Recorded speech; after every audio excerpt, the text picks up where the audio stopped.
Bonsoir, bienvenue à Notre-Dame des Armées. Au nom du Père et du Fils et du Saint-Esprit, ainsi soit-il. Je vous salue Marie, pleine de grâce, le Seigneur est avec vous. Vous êtes bénie entre toutes les femmes, et Jésus, le fruit de vos entrailles, est béni. Sainte Marie, Mère de Dieu, priez pour nous pauvres pécheurs, maintenant et à l'heure de notre mort. Ainsi soit-il. Nos saints anges gardiens, Saint Charles de Foucauld, au nom du Père et du Fils et du Saint-Esprit, ainsi soit-il.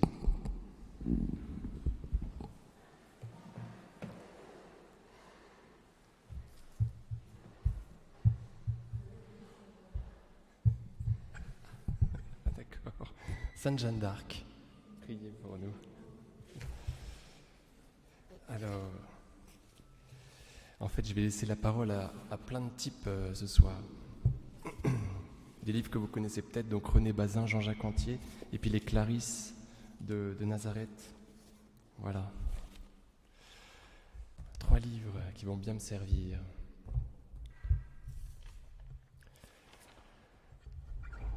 Alors, je voyais ce cours comme une comparaison entre Sainte Marie-Madeleine et Charles de Foucauld. Ils se ressemblent en plus d'un point, donc puisque le cours de cette année portait sur Marie-Madeleine, je ne pouvais pas lui échapper. Et en fait, ça tombe très bien puisque le lien entre les deux est très intéressant, donc que je vais tenter de mettre en lumière avec l'aide de l'Esprit Saint. Alors d'abord, ils se ressemblent au niveau de leur vie pécheresse. Ils mènent tous deux une vie dissolue, on peut le dire. En Luc 7, 37, la première fois qu'on rencontre Sainte Marie-Madeleine dans les évangiles, on entend cela. Sous la plume de Luc, survint une femme de la ville, une pécheresse. Vous voyez, donc c'est une femme de la ville, c'est une péripatéticienne, on pourrait dire. Voilà, il n'y a pas de doute à avoir sur sa pratique. C'est une prostituée.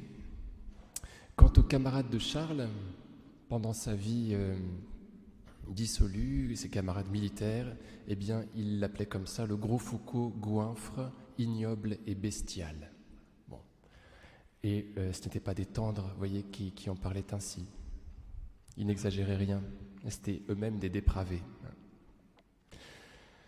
Alors, Marie-Madeleine était, si vous voulez, vous me demanderez à la fin, je la mettrai sur le site de la paroisse, ou bien pour ceux qui n'ont pas Internet, eh bien je vous donnerai la feuille en main propre.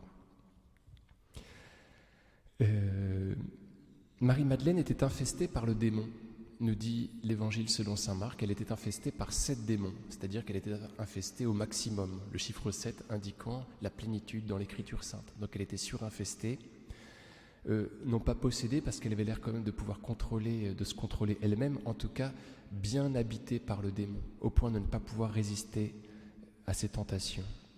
Marc 16,9 et Luc 8,2. Elle est infestée par 7 démons.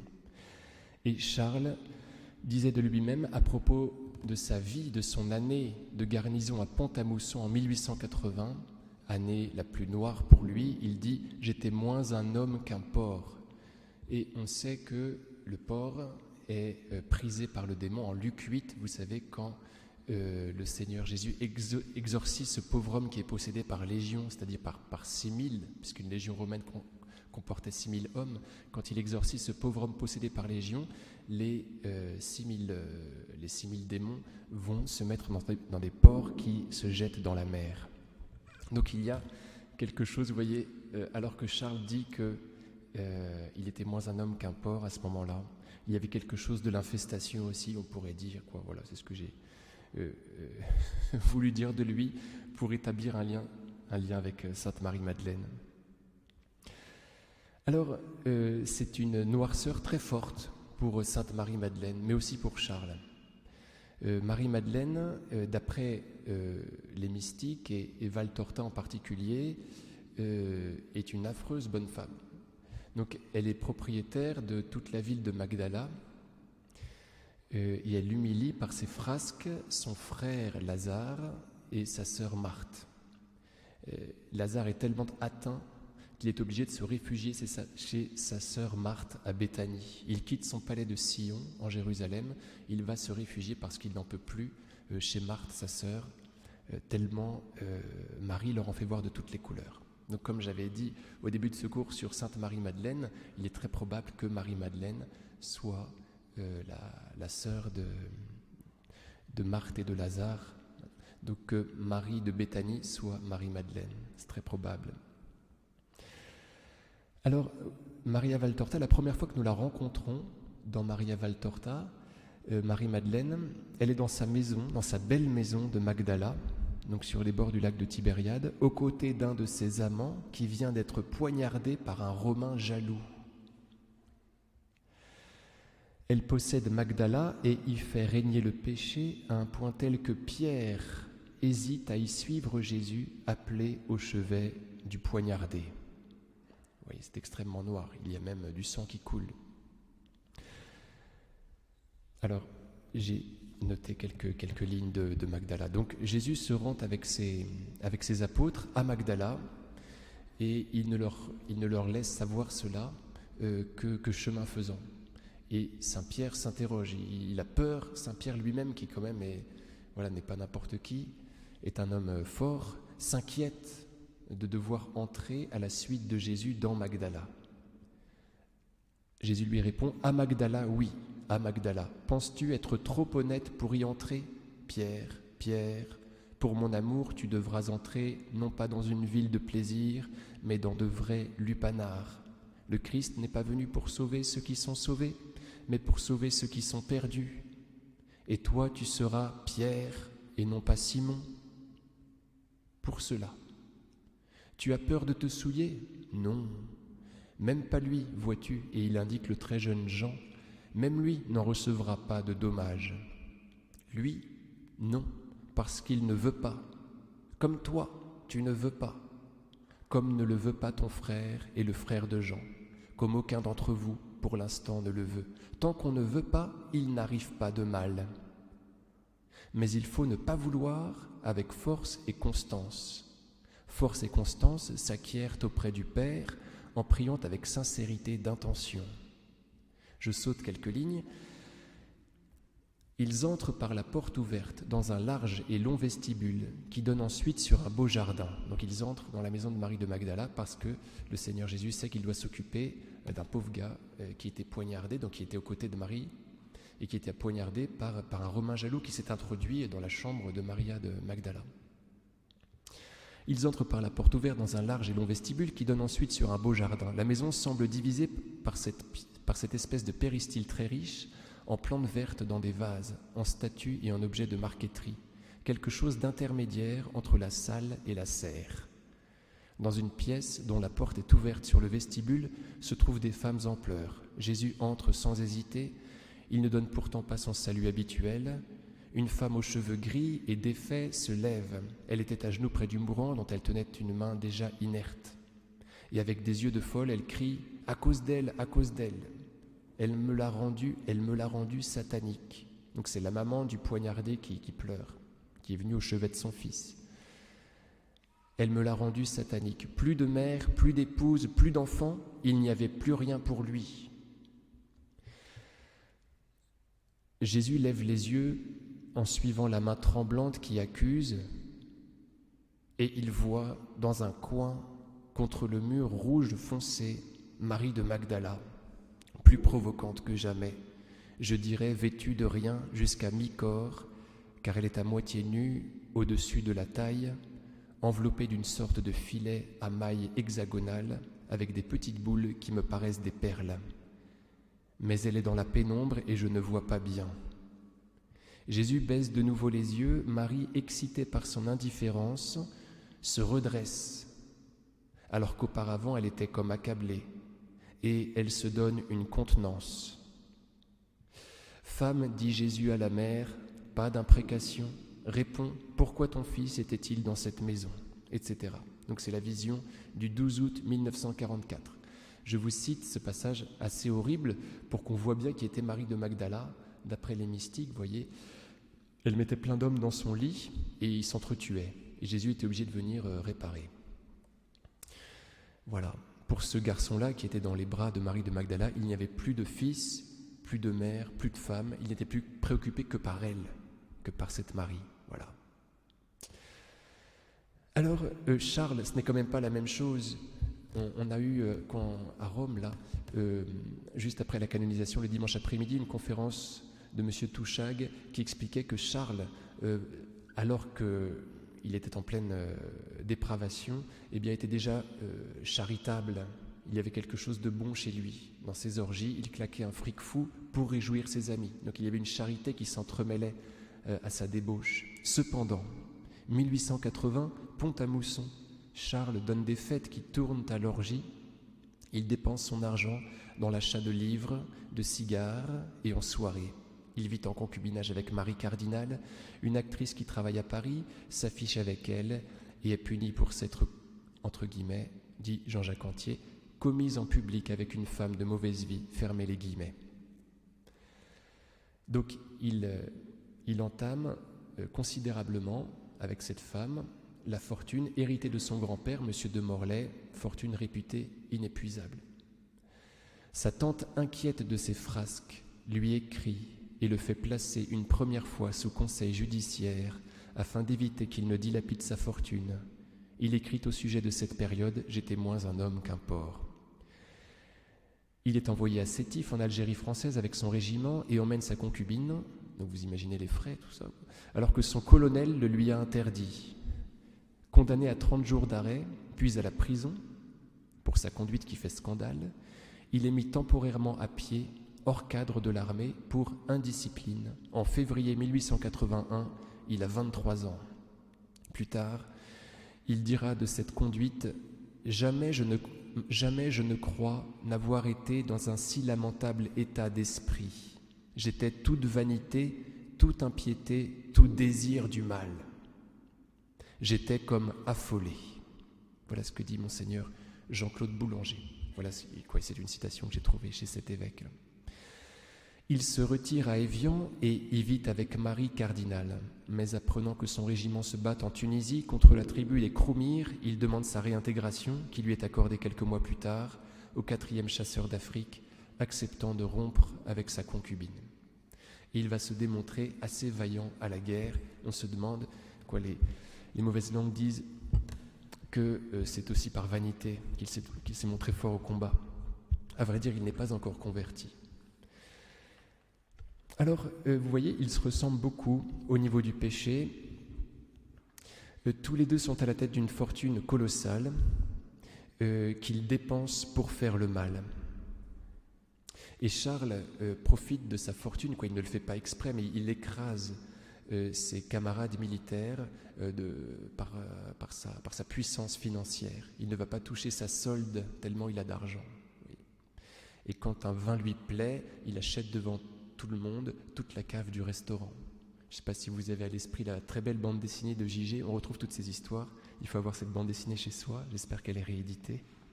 Voilà, plein d'histoires absolument magnifiques. Et donc Charles est une mascotte parce qu'il est très généreux. Il est rentré obèse à Saint-Cyr. On lui avait diagnostiqué une obésité. Il était tellement intelligent qu'il n'avait plus besoin de faire trop de sport. Il avait pu se rattraper dans les autres matières. On lui fait un costume, un uniforme sur mesure, donc il plaît énormément. Vous voyez, à cause de sa générosité, à cause du fait qu'il était très doué.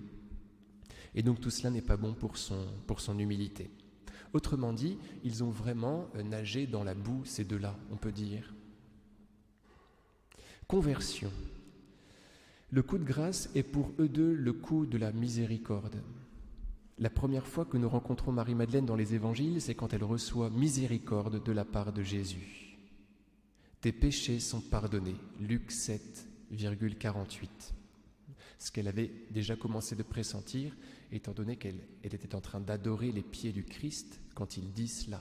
Autrement dit, elle était en train d'adorer sa miséricorde, puisque les pieds, je l'ai répété des dizaines de fois, sont le symbole de la miséricorde. Qu'ils sont beaux les pieds de celui qui apporte le salut. Et donc Jésus lui confirme qu'elle a bien reçu miséricorde de lui. Ce qu'elle avait pressenti dans la foi, Jésus le valide et lui dit « Tes péchés sont effectivement pardonnés ». Ce qu'elle avait acquis dans la foi, Jésus le lui donne ensuite sacramentellement.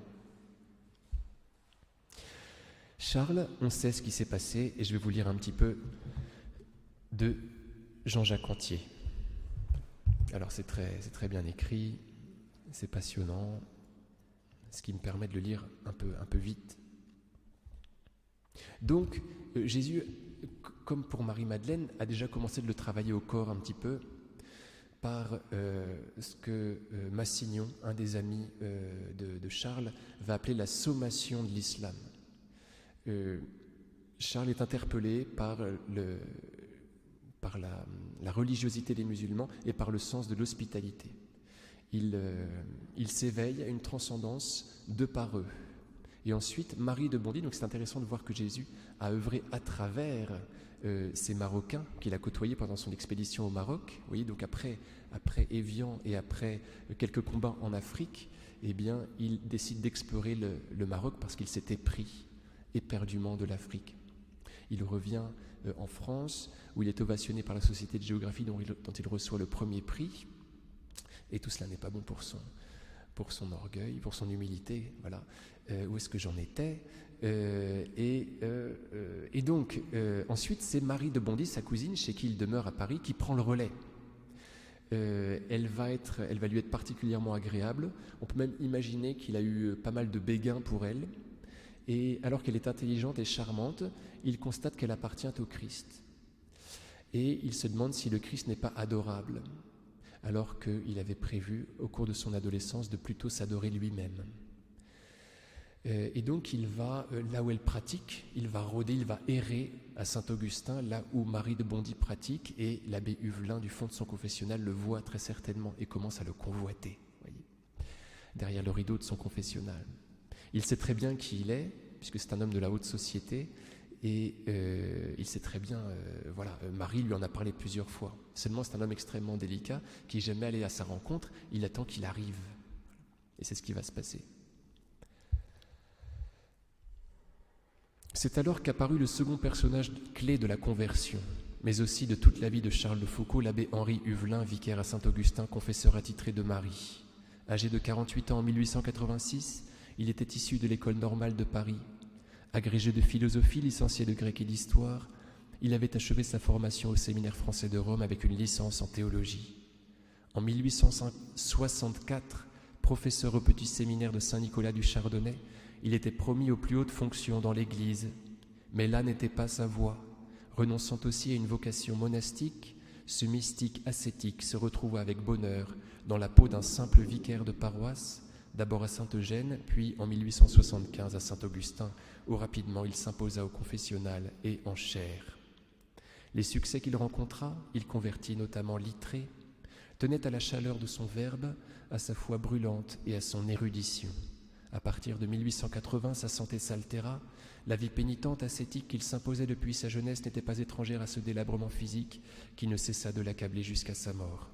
Il souffrait cruellement de rhumatisme que la médecine était alors incapable de soulager.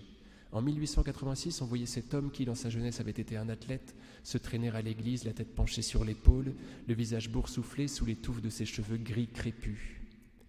Puis au milieu de ce visage prématurément vieilli, brillait la lumière de ses yeux bleus limpides, reflet de son âme aimante et passionnée. Dès qu'il montait en chair, émanait de lui la présence de celui auquel il avait tout donné. Jusqu'à 5 fois par jour le dimanche, il prêchait à Saint-Augustin, on s'écrasait dans la vaste nef. Depuis quelques années, il donnait même des conférences aux jeunes dans la grande crypte. Les adultes s'y pressaient aussi. Ignorant la pompeuse érudition des orateurs sacrés de son temps, il parlait au cœur simplement, en bousculant ses riches paroissiens, rappelant que le Christ est d'abord venu sauver les petits, les souffrants et les pauvres, pour les aimer. Ouvrez les guillemets, lorsqu'on veut convertir une âme, disait-il, il ne faut pas la prêcher, il faut lui témoigner qu'on l'aime. On venait aussi à son confessionnal car il possédait le don de discernement. On venait chez lui au 6 rue de la Borde, dans son petit appartement encombré de livres et de papiers, assis, l'air souffrant mais l'œil vif, résigné à la foule comme à la maladie, un chat sur les genoux. Il recevait les gens de toutes conditions, jeunes et vieux, aristocrates et domestiques. On était d'abord surpris par sa rudesse, puis étonné de la voir pleurer avec son visiteur, participant à ses malheurs ou déplorant ses turpitudes. Aux louanges, il répondait modestement qu'il n'avait jamais converti personne. Dieu seul convertit, disait-il. Ses souffrances étaient-elles la rançon de ses charismes ? Comme le crucifié auquel il s'identifiait, il portait le mal des autres et l'assumait dans sa chair. La souffrance nous purifie, disait-il, nous ennoblit, elle nous donne du charme, disait-il le dimanche en chair, devant son brillant auditoire médusé. Charles l'entendait-il à Saint-Augustin ? C'est probable, car s'il ne pratiquait pas, il aimait entrer dans les églises pour y percevoir ce parfum indéfinissable de la transcendance qui soulève l'homme médiocre au-dessus de son petit destin. Il s'y recueillit d'abord le soir. L'église silencieuse est comme un morceau de désert dans le Paris bruyant. On peut aussi imaginer Charles à la messe matinale où se pressent surtout les domestiques et quelques employés. Le 30 octobre 1886, Charles se leva tôt le matin, il ne déjeuna pas et, l'esprit en feu, il sortit et se dirigea vers l'église Saint-Augustin. Sa décision était prise, il rencontrerait l'abbé Huvelin. Marie le lui avait conseillé, mais elle resta discrète, puisque aucun rendez-vous ne fut pris. Charles avait espéré le voir à l'issue d'une de ses conférences, mais le prêtre, très fatigué par une bronchite qui avait manqué de l'emporter, venait de les interrompre. Charles avait alors décidé de le voir anonymement à son confessionnal de Saint-Augustin, où l'abbé recevait avant sa première messe. Comme il est très tôt et que l'église vient juste d'ouvrir, il n'y a encore personne au confessionnal, dans la 3e chapelle de la nef, à droite. Monsieur Huvelin est là. Charles se penche vers lui et, sans s'agenouiller, murmure d'une voix étreinte par l'émotion : « Monsieur l'abbé, ne vous étonnez pas, je ne viens pas pour une confession, je n'ai pas la foi. Je désire seulement avoir quelques renseignements sur la religion catholique. » L'abbé Huvelin le fixe de son regard clair. « Vous n'avez pas la foi ? Vous n'avez donc jamais cru ? » ?»« Si, il y a 13 ans, mais en ce moment je ne puis croire. Il y a toutes les difficultés, des mystères, du dogme et des miracles. Vous vous trompez, mon enfant. Ce qui vous manque en ce moment pour croire, c'est d'abord un cœur pur. Mettez-vous à genoux, confessez-vous à Dieu et vous croirez. Mais je ne suis pas venu pour ça. Cela ne fait rien, mettez-vous à genoux et dites le confiteor. Sans trop comprendre ce qui lui arrive, Charles s'agenouille et longuement confesse toute sa vie. Quand il s'interrompt, un silence léger s'étend sur toute chose, à peine troublé par le bruissement feutré des pieuses gens qui s'assemblent dans une chapelle voisine pour entendre la première messe. Enfin, le prêtre lui donne l'absolution. La joie envahit Charles et une paix qu'il croyait impossible. « Êtes-vous à jeun ?» demande le prêtre. « Oui. »« Allez communier. » Charles se lève, il se sent étonnamment léger et en même temps possédé par cette joie incompréhensible. En un instant, tous ses doutes ont été emportés, il ne croit pas, il sait. Il se dirige vers l'autel de la Vierge. C'est comme s'il redevenait un enfant, l'enfant qu'il était avant la mort de ses parents. Il a retrouvé son père, puis il reçoit le corps du Christ, et dès lors, il n'aura plus jamais ni faim ni soif.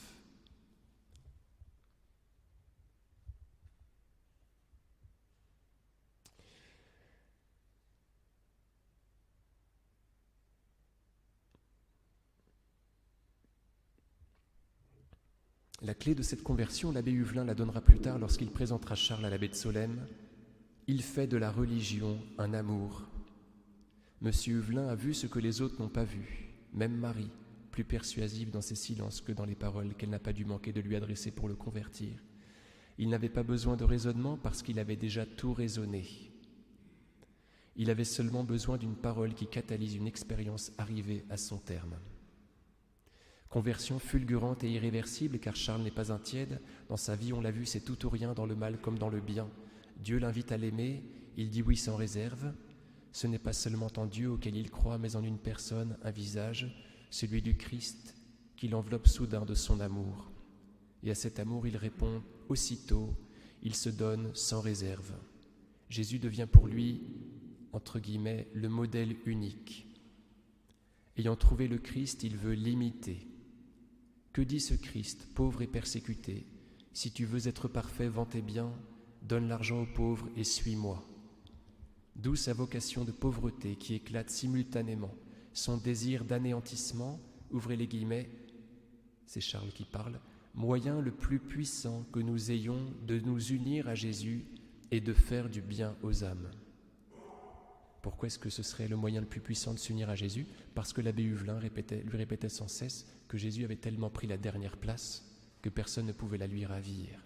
Autrement dit, pour trouver Jésus, il faut descendre. Jésus s'est incarné, il s'est mis tout en bas. Pour le trouver, il faut vouloir être humble. Et quand on est uni à Jésus, on fait du bien aux âmes, bien évidemment. L'anéantissement, moyen le plus puissant que nous ayons de nous unir à Jésus et de faire du bien aux âmes. Voilà, alors il veut tout donner, je saute quelques lignes, l'abbé Huvelin modère son enthousiasme. Pourquoi ? Il veut le voir s'engager dans une voie d'immolation lente et cachée, là où l'orgueil ne peut plus être à l'origine de toute démarche. Alors il le bride un petit peu et Charles de lui dire « Pourquoi attendre ? Je désire être religieux, ne vivre que pour Dieu et faire ce qui est le plus parfait, quoi que ce fût. » L'abbé Huvelin, Dieu vous a visité et vous croyez donner. C'est bien facile quand il vous porte. Mais vienne l'heure où vous ne sentirez plus rien. Ce sera l'heure où il vous sera permis de donner à votre tour. Et Charles n'aura de cesse de vivre de cela, de se réjouir des sécheresses qu'il traversait, fidèle en cela à l'enseignement de saint Jean de la Croix, qui prêchait que nous ne connaissions pas de consolation pour goûter mieux l'étreinte du paradis. Voilà, il va beaucoup lire saint Jean de la Croix, il va le recopier, saint Jean de la Croix, voilà, parce que c'est comme ça qu'il le médite bien. Alors, après avoir fait le vide, tous deux s'agrippent au Christ, Marie-Madeleine et Charles. Pour Marie-Madeleine, il y a un enjeu. Il ne fallait pas que la place que les démons avaient laissée en elle serve à d'autres. Souvenons-nous de l'enseignement de Jésus, attention, quand un démon est parti, si on ne se remplit pas de Dieu, le démon peut très bien revenir, trouver place nette et y rentrer lui-même, ainsi que 7 compères. Je ne sais pas si vous vous souvenez de cela. Et c'était certainement ce qui était déjà arrivé à Sainte Marie-Madeleine, puisqu'elle était habitée par 7 démons. Donc elle avait dû persévérer dans le mal déjà. Vous voyez, elle avait dû subir une deuxième infestation au septuple. Et donc, la leçon, vous voyez, elle a dû comprendre la leçon. Et donc, elle ne veut pas être infestée encore, et donc elle s'agrippe au Christ. Elle est toujours agrippée à lui à chaque fois qu'on la trouve dans les évangiles. Charles reçoit l'ordre d'aller communier. Vous voyez, donc il a fait place nette, les péchés sont partis, il faut qu'il se remplisse de Dieu. Marie-Madeleine doit se remplir de Dieu pour ne pas être infestée à nouveau. Charles doit aller communier. C'est un enseignement qu'il faut que nous prenions à notre actif. Marie-Madeleine se tient aux pieds de Jésus. Alors voilà comment est-ce qu'il s'agrippe à lui. Marie-Madeleine, comme je vous disais tout à l'heure, se tient aux pieds de Jésus. À chaque fois qu'on la trouve, à ces 5 apparitions dans les évangiles, on la trouve accrochée aux pieds du Christ. En Luc 7, 38, c'est la première onction de Béthanie, elle oint les pieds de Jésus. Ensuite, Luc 10, 38, chemin faisant, Jésus entra dans un village, une femme nommée Marthe le reçut. Elle avait une sœur appelée Marie, qui, s'étant assise aux pieds du Seigneur, écoutait sa parole. Sedens secus pedes domini. Oui. Donc ce sont bien des pieds que parle l'Évangile. Donc, quand elle apparaît une deuxième fois, elle est à nouveau au niveau des pieds du Christ. En Luc 11,32, là je ne l'ai mis qu'en latin, on va essayer de comprendre. Cecidit at pedes eius et dicit ei domini si fuisses hic non esset mortus frater meus. Alors elle va à la rencontre de Jésus qui vient au chevet de son frère Lazare qui est mort. Elle tombe, cecidit ad pedes eius, elle tombe à ses pieds. C'est quand même impressionnant. Et elle lui dit, Seigneur, si tu avais été là, mon frère ne serait pas mort. Elle le rend responsable de la mort de son frère. C'est quand même pas mal, vous voyez, en matière d'oraison. Jésus veut qu'on lui dise ce qu'on a sur le cœur. La prière, c'est un élan du cœur. Il faut qu'on s'exprime sincèrement. Et c'est ce qu'avait dit, Marthe, hein, qui était allée à la rencontre de Jésus. Elle lui avait dit exactement la même chose et elle l'avait même grondé. On ne connaît Marthe que par des paroles où elle gronde Jésus. Vous voyez, ma sœur me laisse tout faire toute seule, cela ne te fait rien, cela ne te dérange pas, toi tu t'en fiches, toi. Vous voyez, donc, et pourtant, elle est sainte alors qu'elle ne fait que gronder le Christ. C'est dire que Jésus, cela ne le dérange pas du moment qu'on est en contact avec lui, du moment qu'on lui dit ce qu'on a sur le cœur. Ensuite, quatrième apparition de Marie-Madeleine, Jean 12,3, c'est la deuxième onction de Béthanie, elle oint à nouveau les pieds du Christ. Et ensuite, Jean 19,25, qu'est-ce que c'est ? C'est au pied de la croix de Jésus se trouvait sa mère avec la sœur de sa mère, Marie de Cléophas et Marie-Madeleine. Donc là, c'est un peu tiré par les cheveux, mais Marie-Madeleine, pour une fois, est debout, elle n'est pas en train de se traîner au pied du Christ, elle est debout, mais le Christ, lui, est crucifié, donc on peut imaginer que le visage de Marie-Madeleine rencontre à nouveau les pieds du Christ, qui sont un petit peu suspendus. Donc elle est à nouveau, si vous me le permettez, au niveau des pieds, au niveau de la miséricorde. C'est Isaïe 52,7, où l'on apprend que les pieds sont le symbole de la miséricorde, le symbole du salut. Elle vénère, elle adore le salut qu'elle a reçu. Donc, Marie-Madeleine, voilà comment elle s'unit au Christ après sa conversion. Elle est constamment fixée à la miséricorde et Charles reste toujours fixé, lui, au Saint-Sacrement. Et c'est exactement la même chose. Alors, je vous lis un petit passage. Quand il arrive à Nazareth, donc vous savez qu'après sa conversion, il fait un stage à Sainte-Marie-des-Neiges, une trappe en Ardèche. Il va ensuite aller dans une trappe qu'il espère être plus radicale en Syrie. Ça ne marche pas. Il est convoqué à Rome par don Sébastien Viard, donc le provincial des Cisterciens, pour qu'il veuille bien s'expliquer sur son comportement un petit peu trop radical et pour qu'il puisse lui exprimer ce qu'il attend. Et après, donc on va parler de don Sébastien Viard, c'est très intéressant. Après, il part chez les Clarisses de Nazareth, sur le conseil de l'abbé Huvelin, auquel il doit obéir, selon don Sébastien Viard, qui le remet entre les mains de l'abbé Huvelin. Et donc il part chez les Clarisses, et là, il ne va faire qu'adorer, je pense que je n'ai pas le temps de vous dire. Il y passe des journées entières, il ne dort que 2 heures par nuit, et il reste à genoux tout le temps. Et quand il est fatigué, il se met debout. C'est quand même assez impressionnant. Il avait été tellement dans la nuit, si vous voulez, qu'il ne pouvait plus se passer du Christ. Et la mère supérieure de venir le tirer dehors pour qu'il s'aère. Voyez. Et ensuite, il est comme aimanté vers le Christ. Quand elle le lâche, il retourne vers le Saint-Sacrement. Ses yeux ne quittaient pas l'hostie. Voilà, alors... mais allez lui dire qu'il aille prendre l'air. Bon, très bien, bon, je passe. Alors, quand il meurt... Paul, son domestique africain, va assister à sa mort et c'est très intéressant. Et donc, donc vous savez qu'après les Clarisses, il va partir pour l'Afrique. Il va d'abord résider dans l'oasis de Beni Abbès, qui est plein de soldats français. Et ensuite, il va vouloir aller vraiment plus loin. Donc, il va s'établir à Tamanrasset, dans le sud de l'Algérie. Et il veut absolument vivre dans un lieu très isolé. Les militaires français essaient de le convaincre de ne pas habiter là parce que c'est dangereux. C'est à 50 km de leur fort. Et il veut persévérer dans cette station par égard pour les populations dont il a commencé de s'occuper. S'il partait, eh bien ses ennemis pourraient venir chercher noise à ces populations-là. Enfin bon, c'est un thème qu'on retrouve tout le temps dans l'histoire. Donc il reste là. Et le capitaine de la porte lui fait construire un fortin qui est assez grand, où il peut se réfugier, où il peut aussi recevoir...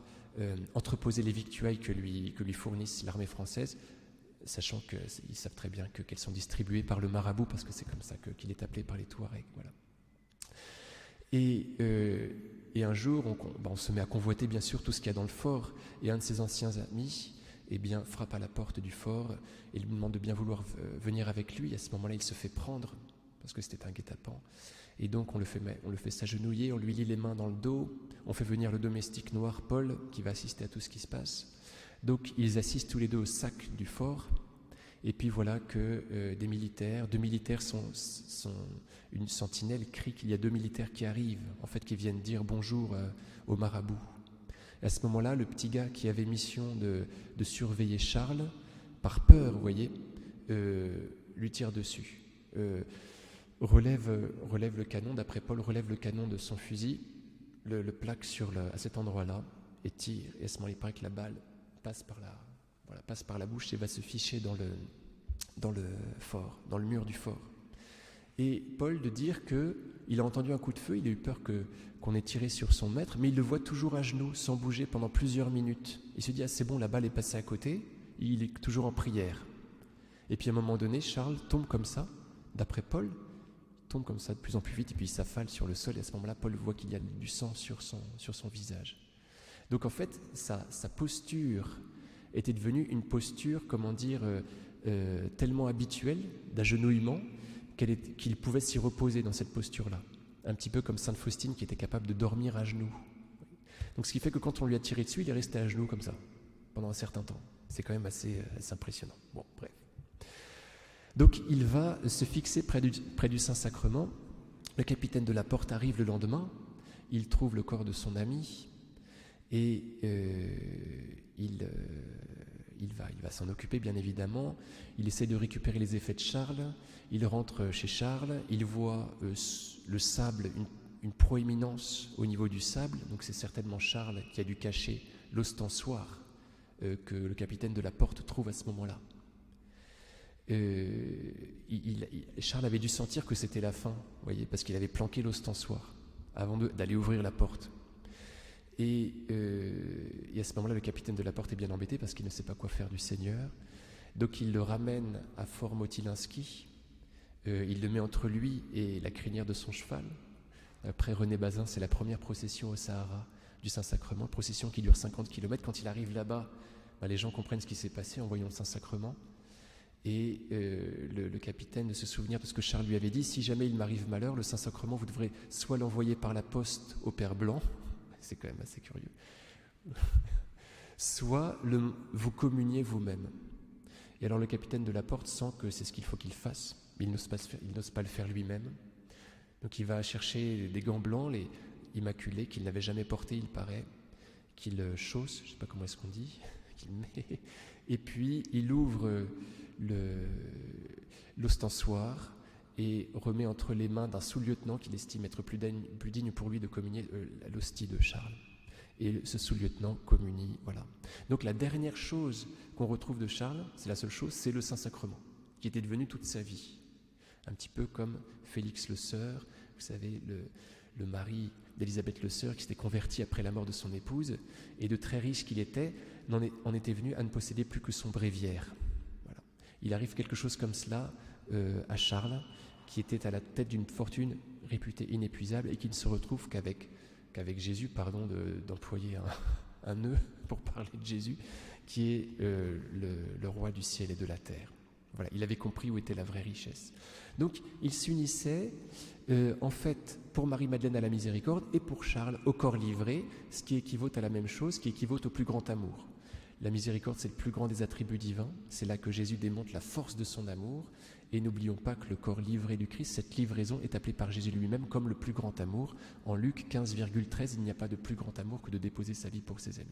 Donc Marie-Madeleine est à côté du plus grand amour, de la miséricorde, le plus grand des attributs divins, et Charles est à côté de l'Eucharistie, qui est la démonstration du plus grand amour. Ils ont été tous les deux tellement dans la nuit qu'ils éprouvent le besoin d'être à côté du plus chaud, si vous voulez. Cet agrippement au Christ se traduit par une obéissance sans faille au Seigneur. Luc 10,39, Marthe avait une sœur appelée Marie qui, s'étant assise aux pieds du Seigneur, écoutait sa parole. Donc Marie-Madeleine s'inscrit dans une obéissance radicale au Christ. Elle écoute et elle ne dit presque rien. Elle parle un petit peu, vous savez, dans l'Évangile selon saint Jean, pour rouspéter, si tu avais été là, mon frère ne serait pas mort. Et au moment de la résurrection de Jésus, vous savez, quand elle invective les anges et puis le gardien putatif, qui n'est autre que Jésus. Si tu l'as emporté, dis-moi où tu l'as mis, et c'est moi, et j'irai le reprendre. Et quand elle comprend que c'est Jésus, elle ne dit plus que « Rabouni, mon maître », et elle s'efface devant le Verbe. Donc, elle ne dit rien. Charles, lui, c'est pareil, il va adhérer au Christ en obéissant radicalement au Christ. Donc quand don Sébastien Viard le reçoit à Rome, donc Charles va poireauter à Rome pendant 2 mois, puisque quand il arrive à Rome, don Sébastien Viard est en tournée de couvent. Et je vous lis quand même un petit passage, même si plus beaucoup de temps, mais c'est tellement beau que je vous lis cela.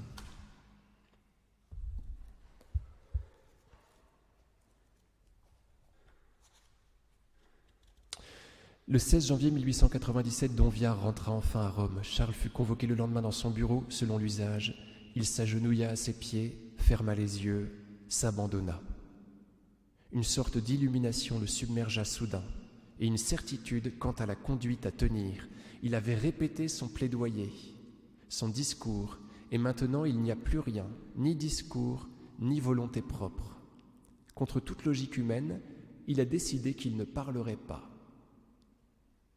Parce qu'on lui demande de s'expliquer, vous voyez, sur sa conduite et sur ses désirs. Lui-même, c'est pas trop ce qu'il veut. En fait, il s'en remet à Donviard. Il sent juste qu'il a besoin de plus de radicalité. Il avait prévu de dire quelque chose, finalement, il ne dit plus rien parce qu'il veut rester dans une obéissance maximum. C'est Donviard qui va lui dire ce qu'il doit faire, même s'il va avoir du mal, certainement, le pauvre homme, à deviner ce que Charles veut. Il s'en remet à la décision de son supérieur, quelle qu'elle soit. Elle ne peut qu'être négative. On le fera certainement rentrer dans l'ordre, et d'avance il accepte, parce que l'obéissance est la substance même de l'amour. Vous suivez les cours de théologie de l'université grégorienne, pour un moine c'est un grand bienfait, dit Donviard, ça c'est moi qui l'ajoute, Donviard qui ne sait pas trop quoi dire, c'est un grand bienfait de boire à la source la plus pure de l'enseignement religieux. Charles s'incline avec humilité et approuve. Comme il reste toujours silencieux, l'abbé poursuit, avec une légère angoisse dans la voix, « Frère Albéric, le moment est venu d'exprimer quels sont les desseins de Dieu sur vous. » Mais Charles demeure silencieux, abandon total de sa volonté. Laissez Dieu agir seul. Un silence qui crie, décidé, j'obéirai. Donviard ne s'y méprend pas, il est troublé au plus profond de lui-même. Retirez-vous, frère Albéric, et donnez-moi par écrit l'état de votre âme, puis je réunirai mon conseil et nous délibérerons. Et donc il se retire, et finalement Donviard va recevoir une lumière du ciel qu'il faut qu'il laisse partir tranquillement Charles. Et donc il va les remettre entre les mains de l'abbé Huvelin. Voilà ce que Charles va écrire à propos de cette expérience.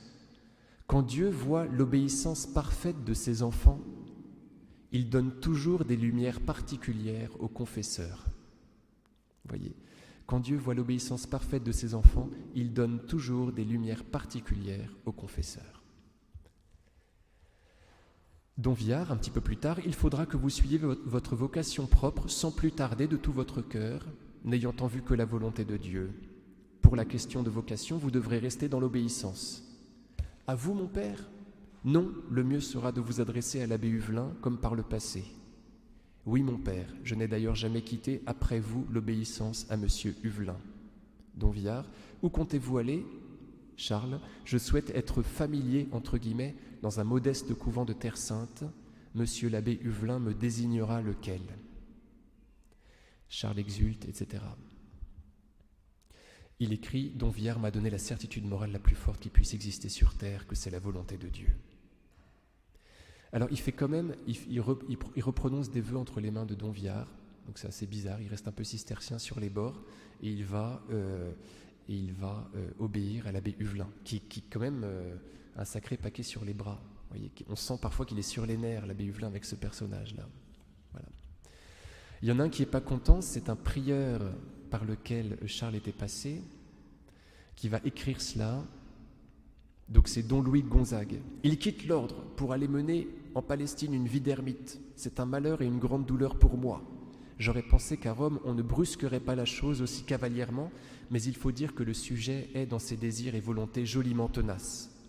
À vrai dire, dans notre ordre, il a sincèrement aimé plusieurs personnes, mais peu l'ordre lui-même. Il est l'image parfaite de notre noblesse du XIXe siècle, brave, généreuse de son sang et de son argent, sainte parfois, comme c'est le cas, mais incapable d'obéissance et de discipline sous un chef. Vous voyez, donc Louis de Gonzague, en fait, se trompe. Il n'a pas compris que Charles, en fait, avait parfaitement obéi. Quand Louis de Gonzague apprend qu'on laisse partir Charles et qu'on fait tout ce qu'il veut, en fait, justement, on ne fait pas tout ce qu'il veut. Charles a reçu sa vocation de la part de Donviard. Au contraire, il s'est inscrit dans une obéissance très forte. Alors, encore 3 minutes. Cette union se décline aussi en imbrication. Jésus est le tout, Marie-Madeleine et Charles ne sont rien, et c'est comme ça qu'ils s'unissent. Jésus a de la place chez eux. Charles jeûne au pain et à l'eau, chez les Clarisses de Nazareth. La mère supérieure le convainc de bien vouloir accepter 1 litre de lait par jour. Charles veut bien recevoir ce litre de lait.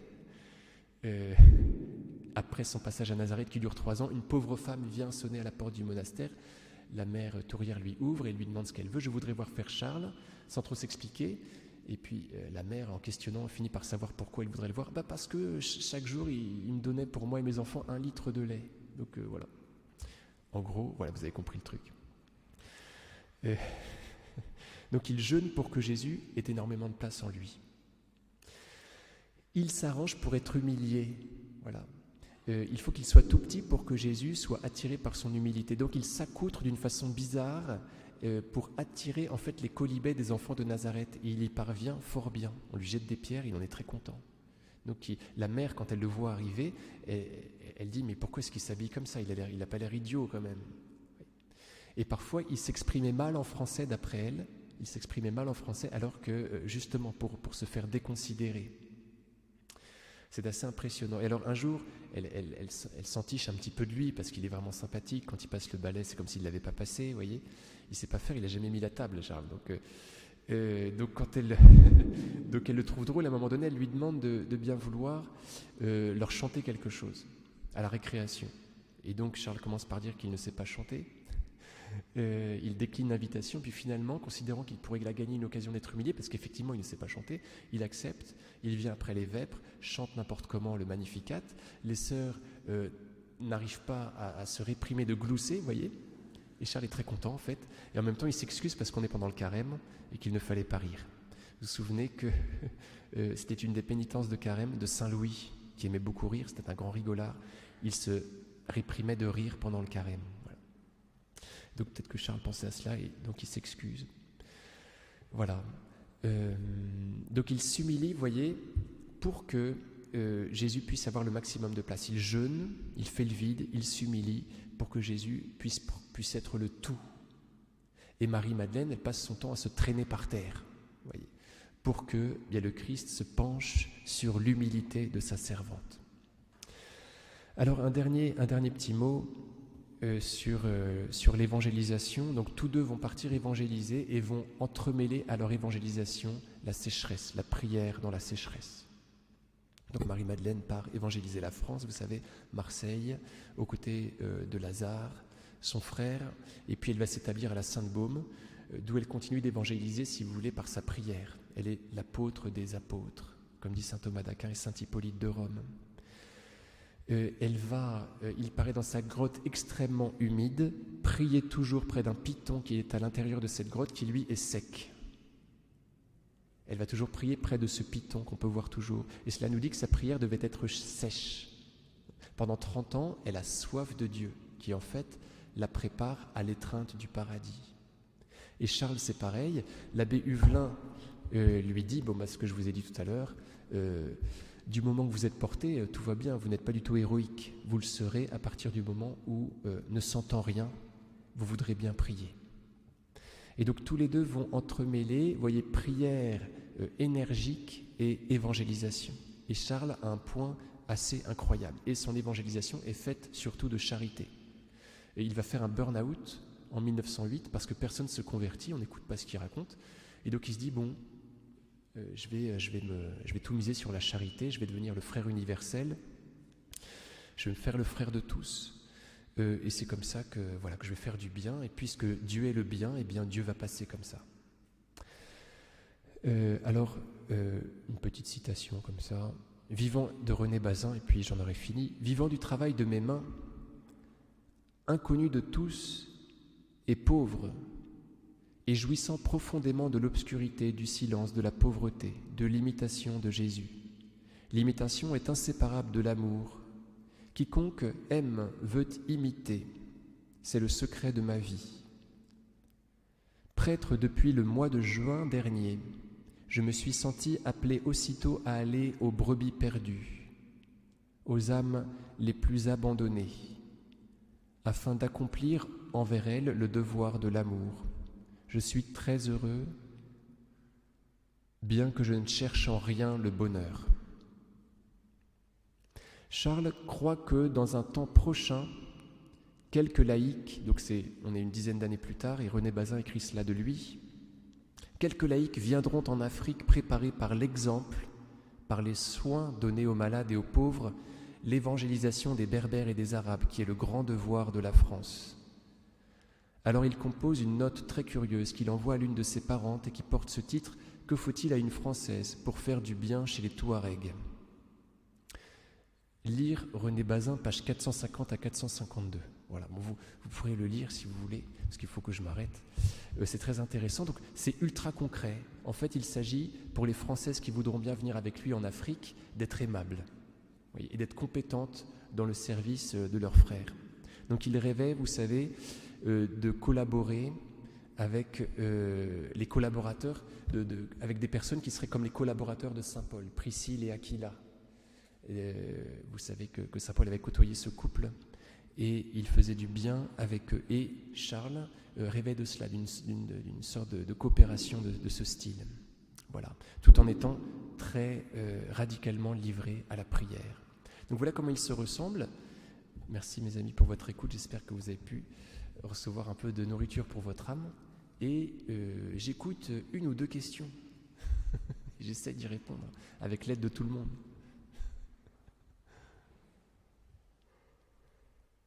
Pas de questions, très bien, je vous bénis.